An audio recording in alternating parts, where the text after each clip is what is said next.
ដំណើរកំសាន្តទៅកាន់ខេត្តសៀមរាបខេត្តបន្ទាយមានជ័យខេត្តបាត់ដំបងនិងខេត្តពោធិ៍សាត់សួរពុកម៉ែបងប្អូនទាំងអស់គ្នាស្វាគមន៍សាជាថ្មីជាមួយនឹងវីដេអូនៅក្នុងដំណើរកំសាន្តរដូវកាលបុណ្យអុំទូកចាខានចេញវីដេអូយូរហើយដោយសារតែរវល់ជាមួយនឹងការងារផងការរកស៊ីផងការសិក្សារៀនសូត្រផងអ្វីដែលកាន់តែពិសេសហ្នឹងគឺរវល់ជាមួយនឹងការរៀបចំជីវិតថ្មីផងឥឡូវយើងចូលដល់វីដេអូយើងតែម្ដងទៅចំណាប់អារម្មណ៍នៅក្នុងការធ្វើដំណើរទៅកាន់ខេត្តសៀមរាបបន្ទាយមានជ័យបាត់ដំបងនិងពោធិ៍សាត់នេះគឺថាសប្បាយលះយកតែមែនតែម្ដងពុកម៉ែបងប្អូនបានឃើញស្រាប់ហើយកាលពីប្រហែលថ្ងៃមុនគូដណ្ដឹងរបស់ខ្ញុំគាត់បានបង្ហោះវីដេអូដែលតាក់ទងជាមួយនឹងការធ្វើដំណើរទៅបណ្ដើរហើយជួបជាមួយនឹងពុកម៉ែបងប្អូនយាយតាគាត់កំពុងតែហែអង្គកថាបណ្ដើរអញ្ចឹងទៅក៏ពួកយើងបានចូលរួមចំណែកតិចតួចជាមួយនឹងពួកគាត់គោលដៅទី1របស់ពួកខ្ញុំគឺធ្វើដំណើរទៅកាន់ប្រាសាទបេងមាលានេះគឺជាលើកទី1របស់នាងខ្ញុំផងដែរព្រោះតាំងពីកើតមកខ្ញុំមិនដែលបានទៅប្រាសាទបេងមាលានោះទេឮតែគេនិយាយហើយនឹងឃើញរូបភាពនៅក្នុងបណ្ដាញសង្គមតែប៉ុណ្ណោះដោយសារតែពួកខ្ញុំមកដល់រៀងព្រឹកដែរដូច្នេះហើយពុំសូវមានភ្ញៀវទេសចរច្រើនប៉ុន្មានទេចំពោះទិដ្ឋភាពនៅសងខាងផ្លូវវិញគឺពោពេញទៅដោយពណ៌ខៀវស្រងាត់តែម្ដងហើយគឺថាបើនាងខ្ញុំនេះ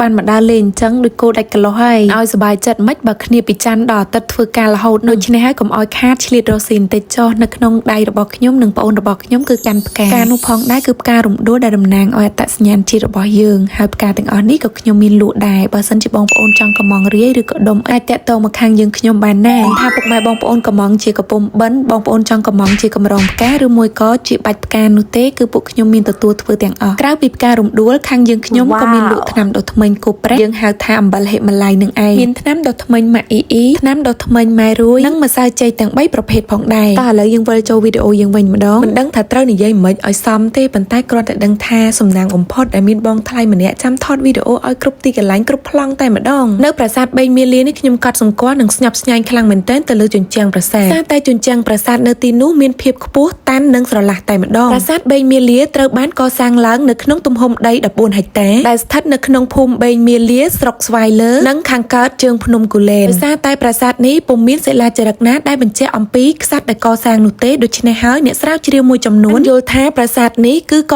សាងនៅក្នុងរជ្ជកាលស្ដេចសូរ្យវរ្ម័នទី2ដោយមានអ្នកខ្លះយកប្រាសាទនេះទៅប្រៀបធៀបជាមួយនឹងប្រាសាទអង្គរវត្តហើយអ្នកខ្លះទៀតបានយល់ថាការសាងសង់ប្រាសាទនេះគឺធ្វើជាគំរូសម្រាប់ទៅសាងសង់ប្រាសាទអង្គរវត្តប៉ុន្តែបើតាមប្រសាសន៍របស់លោកសុកវិសាលជាមន្ត្រីបច្ចេកទេសប្រចាំប្រាសាទបេងមាលាបានបញ្ជាក់អំពីការស្រាវជ្រាវក្រោយៗមកអ្នកជំនាញពីសាកលវិទ្យាល័យភូមិន្ទវិចិត្រសិល្បៈបានអះអាងថាប្រាសាទបេងមាលានេះមិនមែនជាគំរូសម្រាប់កសាងប្រាសាទអង្គរវត្តនោះទេអតីតបុរាណវិទូនិងបច្ចុប្បន្នជាមគ្គុទ្ទេសក៍លោកឡុងតូនយល់ថាប្រាសាទបេងមាលាត្រូវបានសាងសង់ឡើងនៅដើមសតវត្សទី12ពោលគឺសាងសង់ក្រោយប្រាសាទអង្គរ